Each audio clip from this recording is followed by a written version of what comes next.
이제 내일이면 성탄절입니다. 첫 성탄절을 역사의 첫 번째 성탄절을 맞이하기 전에 예수님을 미리 만나고 미리 느낀 한 사람이 있었습니다. 엘리사벳이죠. 그녀는 예수님의 얼굴을 직접 뵈지는 못했습니다. 하지만 예수님을 느꼈죠. 마리아의 태중에 있는 태아로 계신 예수님, 그 예수님을 느꼈습니다. 우리도 엘리사벳처럼 예수님을 느껴보고 싶지 않으십니까? 오늘 본문을 통해서 그 방법 두 가지를 살펴보기를 원합니다. 첫 번째는 이겁니다. 소자와 함께 할 때, 작은 자와 함께 할 때 예수님을 느낄 수 있습니다. 오늘 본문에는 소자, 작은 자가 한 사람 나옵니다. 마리아이죠. 마리아, 오늘 본문 앞에 천사가 마리아를 먼저 찾아오는데요. 그렇게 찾아와서 말씀을 전합니다. 네가 비록 처녀이지만 성령의 감동으로 잉태할 것이고 아들을 낳을 것인데 그 이름을 예수라 하라 말씀하죠. 이 말씀에 깜짝 놀란 마리아, 놀랐죠.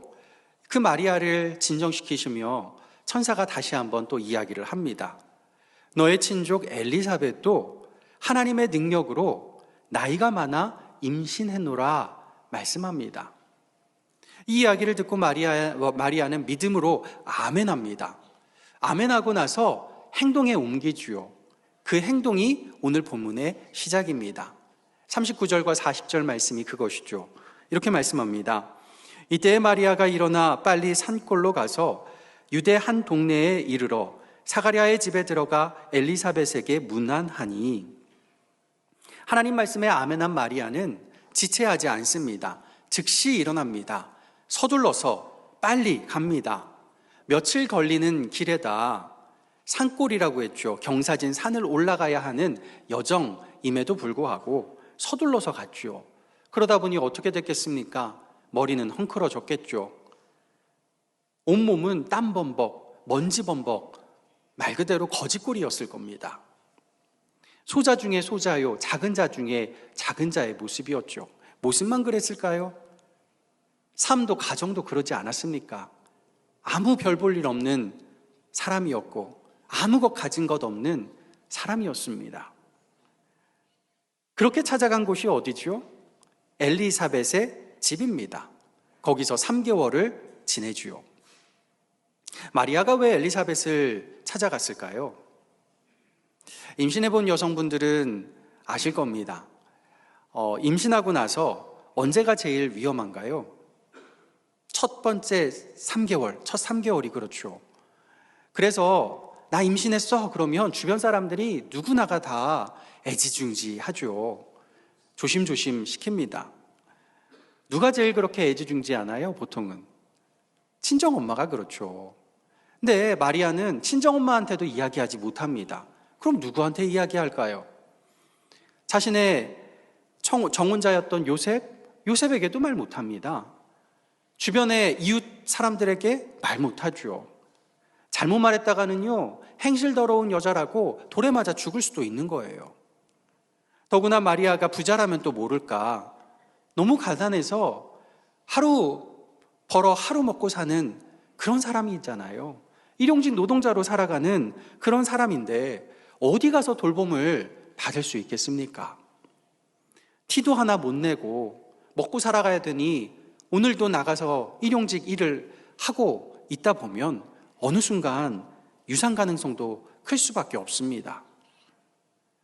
하나님이요, 약속해 주셨으면 그에 필요한 돈도 좀 주시고 또 사람도 붙여주시고 정 안 되면 주변 사람들 마음이라도 변화시켜 주셔야 되는 것 아닙니까? 근데 현실이 하나 변화된 게 없어요. 하나도 안 변했어요. 그때 천사가 귀뜸해 준 게 기억이 나는 거죠. 친족 엘리사벳도 비슷한 말씀을 들었고 지금 비슷한 역사를 경험하고 있다는 그 말씀을 기억합니다. 마리아와 엘리사벳이요, 친족이라고는 하지만 가까운 친족은 아니었던 것 같습니다. 먼 친척이었을 거예요. 어쩌다가 소식만 듣지 한 번도 제대로 만나본 적 없는 친척인 것 같습니다. 지금 오늘 본문에서 한 번 만난 이 두 여성은요, 3개월을 지내고 나서 또 헤어지죠. 그리고 난 다음에 그들 평생에 다시는 만나지 못했던 것 같아요.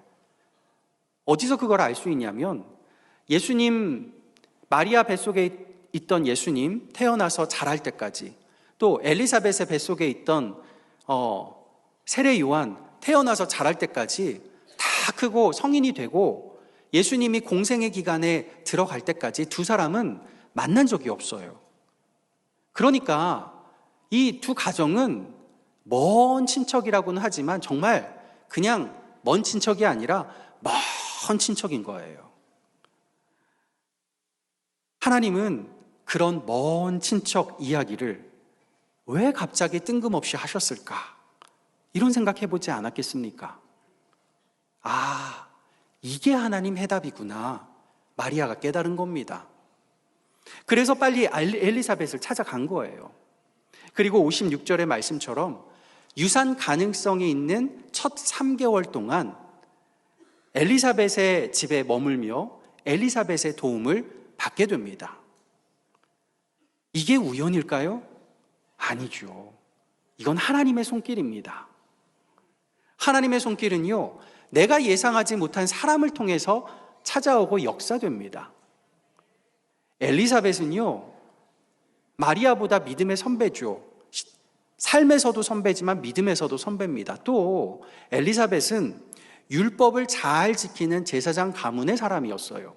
그 이야기는 무엇이냐면 믿음도 그렇고 가문도 그렇고 율법을 진짜 잘 지키는 사람이라는 이야기예요. 그런 집에 율법으로 따지면 돌에 맞아 죽어 마땅한 혼전 임신녀가 찾아온 거예요. 이 말이 될까요? 이거는 예상할 수 없는 일이에요. 이런 집에 찾아와서 돌봄을 받았다? 아니, 이건 호랑이 굴에 들어가는 일인데 돌봄을 받는다고 예상할 수나 있겠습니까? 그런데 원래 같으면 가장 먼저 돌을 들어야 될 그 사람이 가장 귀하게 돌봐주는 사람이 된 거예요. 어떻게 된 것일까요? 하나님이 먼저 엘리사벳에게 은혜를, 기적을 베풀어 주셨기 때문이죠. 나이 들어서 이제는 아이 뵐 수 없는 그녀가 아이를 갖고 있는 거잖아요. 그런 지 이미 6개월이 지났어요. 깨닫게 하신 거죠. 뭘 깨달았을까요? 37절의 말씀에 나옵니다. 대저 하나님의 모든 말씀은 능하지 못하심이 없느니라. 이 말씀을 엘리사벳은 몸으로 깨달은 겁니다.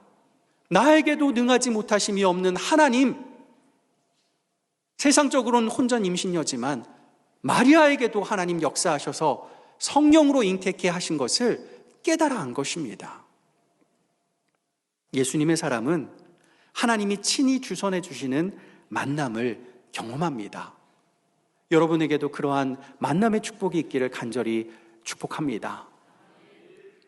평소 함께하지 않던 먼 친척이 그 이후에도 다시는 보지 않게 될 믿음의 선배가 가장 도움이 필요한 순간에 마리아의 곁에서 함께 해주고 있습니다.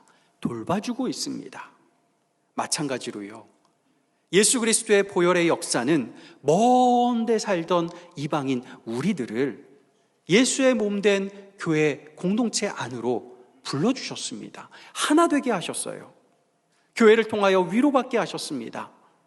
세상의 눈으로 욕을 받아 마땅한 때에도 생각지도 못한 믿음의 선배의 축복을 받게 하셨습니다. 이것이 하나님의 손길이죠. 이 말씀을 바꿔 생각해 보면 이게 하나님이 믿음의 선배들에게 주시는 도전이기도 합니다. 하나님은 우리에게, 믿음의 선배들에게 의무를 허락해 주셨어요. 내가 다른 누군가보다 조금 더 믿음을 먼저 갖고 조금 더 믿음의 선배라고 생각하신다면요, 이 의무가 하나님께서 우리에게 주신 의무, 도전이 될 것입니다. 여러분, 하나님의 모든 말씀이 능하지 못하심이 없는 것을 믿으십니까? 믿으시는 줄 믿습니다. 그렇다면 이 여러분의 믿음의 후배들, 믿음의 자녀들, 여러분이 생각하기에 여러분보다 조금 더 늦게 예수님 믿은 사람들, 여러분보다 믿음이 더 약한 사람들, 그들이 힘들어할 때 함께 해주셔야 합니다. 그들을 세상의 잣대로 재단하셔서는 안 됩니다. 눈앞에 보이는 것으로 그 사람의 믿음을 평가해서도 안 됩니다. 그것이 우리의 의무입니다. 그 소자, 그 작은 자 안에 아기 예수가 있다는 사실을 깨달아야 합니다. 내 아내가 아니고요. 그 작은 자 안에, 그 믿음의 작은 자 안에 예수가 있다는 사실. 그것을 깨달아 그를 돌보고 축복해 주어야 할 의무가 믿음의 선배들에게 있습니다. 부디 성탄절과 연말 새해 우리 교회에서 보이는 믿음의 후배들, 세상의 작은 자들과 함께 하기를 소망합니다. 그들을 축복하기를 소망합니다. 그럴 때 그 작은 자 안에 계신 예수님을 느끼는 역사가 있을 줄 믿습니다. 여러분 정말 예수님 느끼고 싶으십니까? 다른 데 가지 마시고 다른 일 하지 마시고 여러분 보시기에 가장 작은 자라고 생각하는 분 찾아가셔서 만나주시고 함께 해주시고 축복해 주시고 차라도 한 잔 사주시고 함께 이야기 나누며 도닥여 주시는 은혜가 있기를 소망합니다. 두 번째요, 일상의 기쁨에서 예수님을 느낄 수 있습니다. 우리가요, 큼직한 사건에서는 예수님을 만났다 이렇게 경험하게 되고 그것 때문에 감동하고 기뻐하고 찬양하게 됩니다. 그런 사건들을 기록한 간증책들이 참 잘 팔리죠. 하지만 매번 드리는 오늘과 같은 예배, 일상의 예배, 또 매번 똑같이 반복되는 일상의 삶에서 예수님을 발견하고 예수님 때문에 눈물 흘리고 예수님 때문에 기뻐하는 거, 이거 사실 생각보다 쉽지 않습니다. 그런데 우리 예수님을 정말 깊이 느낄 수 있는 곳이 어딘지 아십니까? 큼직한 사건이 아니고요, 일상의 예배, 일상의 삶입니다. 6개월 된 태아가 뱃속에서 뛰노는 것, 태동하는 것, 이게 임산부의 일상생활이죠. 어제도 오늘도 내일도 임산부면 뱃속에서 6개월 정도 됐으면 아이가 뛰노는 거 당연히 언제든 느낍니다. 엘리사벳의 뱃속엔 지금 장차 그 세례 요한이 될 태아가 6개월이 되어 있습니다. 매일 느낀 태동, 어제도 느꼈고 그제도 느꼈던 태동, 오늘도 느낍니다.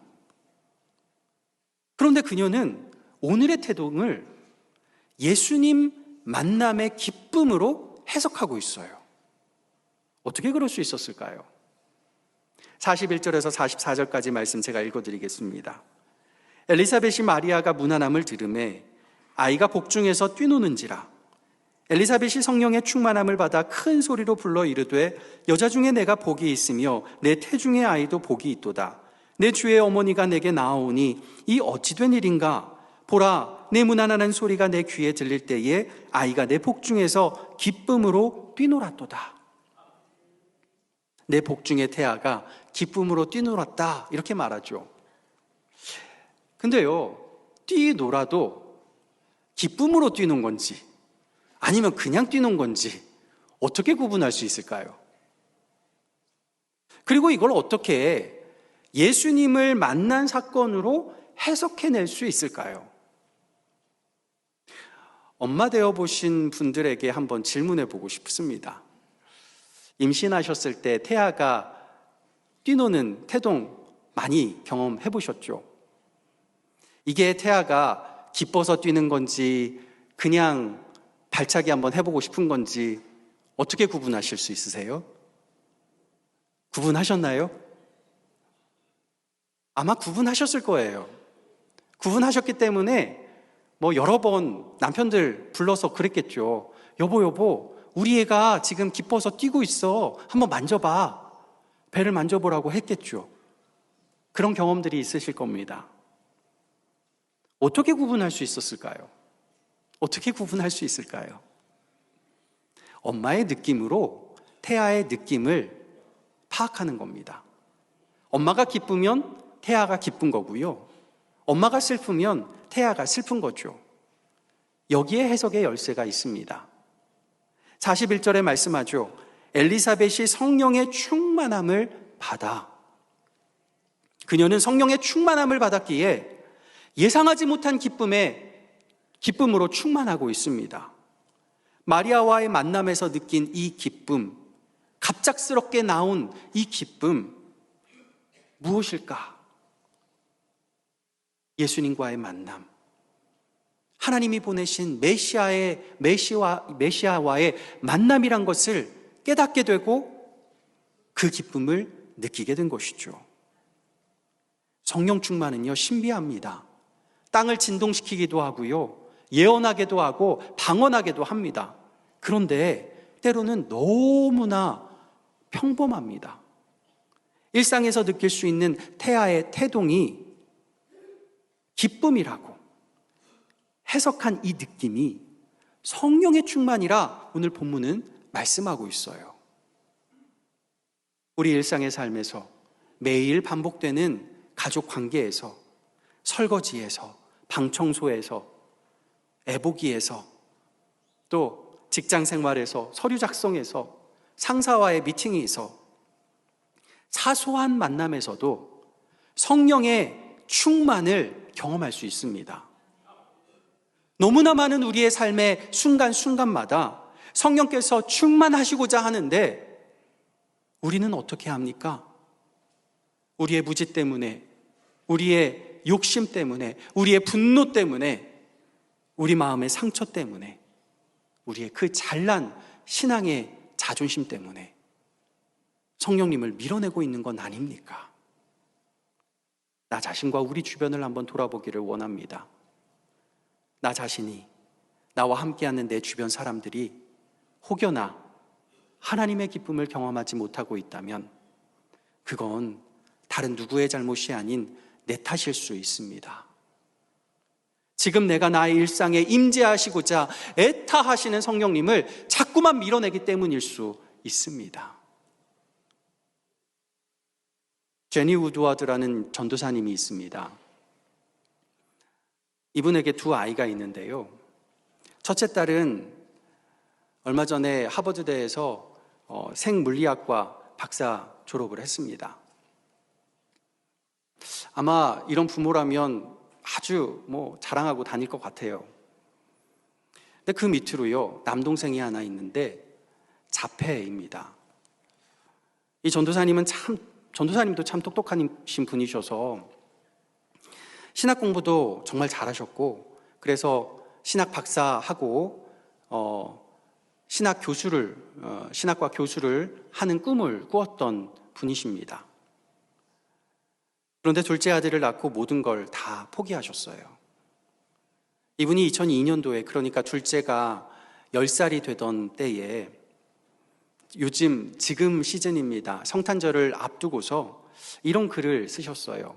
제가 한번, 좀 긴 글이긴 한데 제가 한번 번역해서 읽어드리겠습니다. 우리 가족은 수년 전부터 크리스마스 시즌을 침착하게 보내는 방법을 배워야 했습니다. 왜냐하면 자폐인 아들이 어떤 축하 행사도 참아내질 못했기 때문이었죠. 변화를 싫어하는 아들은 반짝이는 전구 불빛이며 상점과 교회의 장식, 크리스마스 트리 밑에 놓인 선물 꾸러미며 심지어 트리에도 두려움에 사로잡혀 바닥에 쓰러져 소리를 질러댔습니다. 집집마다 크리스마스 전구들이 장식되면 아들은 밤잠을 자지 못하고 지켜보고 있다가 전구가 하나만 꺼져도 고래고래 소리를 질러댔습니다. 사람들로 가득 찬 크리스마스 예배는 우리 아이에겐 공포 그 자체였습니다. 집에서 크리스마스 선물 꾸러미를 푸는 것도 아이를 겁먹게 했습니다. 제 아이는 아무것도 원하지 않았습니다. 아이가 좋아할 거라고 생각하며 사준 어떤 선물에도 반응하지 않았습니다. 단지 소리 지르고 울기만 했습니다. 크리스마스는 환상 속의 축복일 뿐 우리의 현실에서는 깊은 악몽이었습니다. 올해에도 어김없이 추수감사절 즈음에 우리는 아이들에게 크리스마스에 뭘 원하는지 물어봤습니다. 14살 된 딸은 앉아서 선물 목록을 작성했습니다. 그리고 10살 된 아들이 생애 처음으로 이 질문에 대답했습니다. 플레이스테이션, 나 플레이스테이션 갖고 싶어, 크리스마스. 플레이스테이션 하면 게임기죠. 우리는 너무 놀라 뒤로 넘어질 뻔했습니다.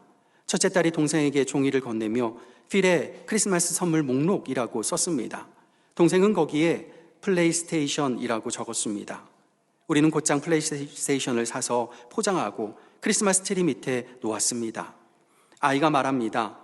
플레이스테이션 열어 12월 25일. 지난밤 우리 부부가 크리스마스 리허설을 하고 집에 돌아왔을 때 아이가 광고지에 있는 플레이스테이션을 가리키며 말합니다. 난 크리스마스 좋아.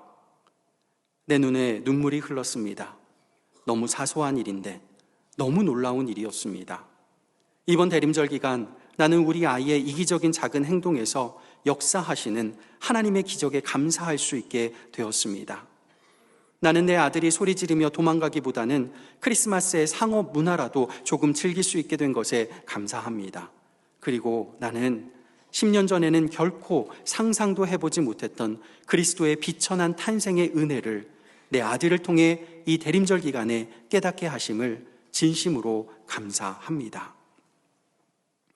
가장 작은 일상에서 하나님의 은혜를 찾아내기를 소망합니다. 땀 냄새를 풍기며 헝클어진 머리로 거지같이 찾아온 한 여인, 먼 친척, 가장 초라한 모습에서 엘리사벳은 구원자 메시아, 하나님의 아들을 발견했습니다.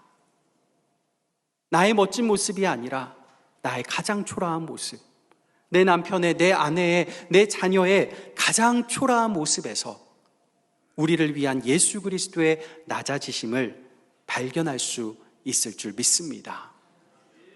그 발견의 순간 성령님은 여러분에게 충만히 임하시고 심장이 터질 것 같은 기쁨을 선사해 주실 줄 믿습니다.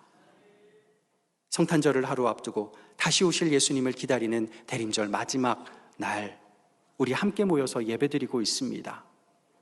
함께 모여 함께 위로하고 함께 축복하기를 소망합니다. 내가 쓴 멋진 가면이 아니고요, 서로의 초라한 일상의 모습, 그 모습 가운데에서 서로에게서 예수님을 발견하고 성령 충만의 기쁨을 누리는 성탄절 되시기를 예수님의 이름으로 간절히 축복합니다. 기도하겠습니다. 아버지 하나님, 가장 낮은 곳, 가장 천한 곳에 오신 예수님, 그 아기 예수를 우리가 초라한 우리의 삶의 일상에서 발견하게 도와주시고 그곳에서 성령의 충만을 경험케 도와주셔서 주님 찬양하며 감사하며 기뻐하는 은혜를 내려 주시옵소서. 예수 그리스도의 이름으로 기도하옵나이다. 아멘.